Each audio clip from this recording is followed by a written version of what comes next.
Biggest thing for most people from prohibiting them from scaling in their business is that you have a lot of what we call key person dependency. A lot of the way we do things around here is often in people's heads, and because of that we become very reliant on key people. Certainly in a business owner's head, the business owner is often one of the main culprits, where most of what we need to have done and the way we go about doing that is in the person's head. So we need to unpack that. That's one of the most prevalent things that I find holding people back from scaling.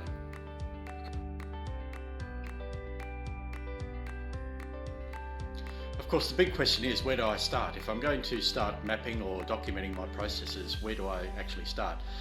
For me, one of the most important places for us to start is where we're most exposed, and that is actually with our customer.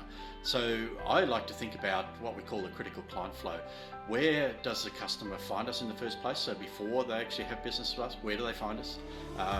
When they actually do find us, what's their client journey through our business, from that first point of contact through to onboarding and delivering, and of course what's the after sales like. So that's another very, very important thing. That's where we're most exposed. So if we can actually understand all of the different processes, the critical processes that are defined within that client journey, that's the place where I would always like to start getting our systems documented, and that way we can capture the client satisfaction.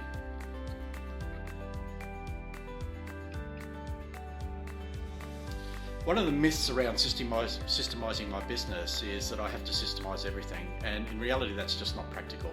I don't know if you've ever heard of the 80-20 rule, the Pareto principle, but usually what we find is that 20% of our processes have 80% of the impact on whatever it is that we're trying to achieve, or the output that we're trying to achieve. So what we really want to try and capture is, what are those 20% of the processes that go on in our business that are having 80% of the impact. So they're the ones that we want to capture first and foremost. And my advice is always practice what we're doing, capture what we're doing now. Don't try and improve it along the way, don't try and optimize. Capture what we're already doing, and that gives us a really good base zero, or ground zero, to start from.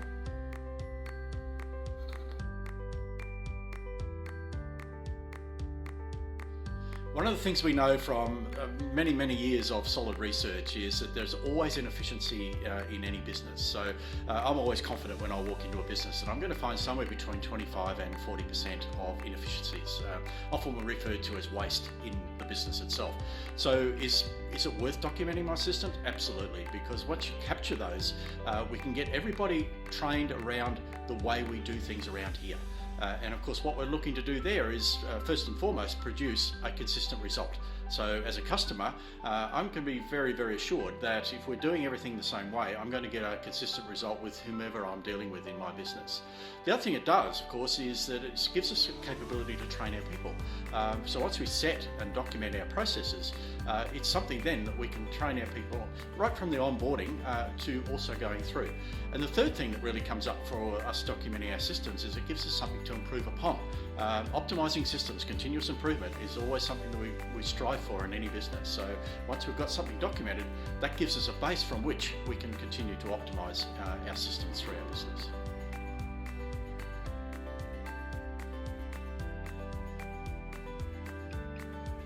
A common question we get is, how long does it take me to document my systems? So, and it's a very long and open-ended type of question. For me, I always, if you were to start with the critical client flow, my belief is that you can capture those in 90 days. So if we actually understand what that client flow is like before, during and after their experience with us, typically in about a 90-day period you can capture most of the systems, and it tends to be around that 15 to 20 core processes that we look to capture through that time frame. Of course, what we know is that there's other bits of our business that are critically important, things like our HR, our finance, our sales and marketing and such, etc. So they would typically start to roll in, and for most people I feel like you could capture your core processes, that 20% of processes in your business, in a 9 to 12 month period, and you would have a really solid base to work from.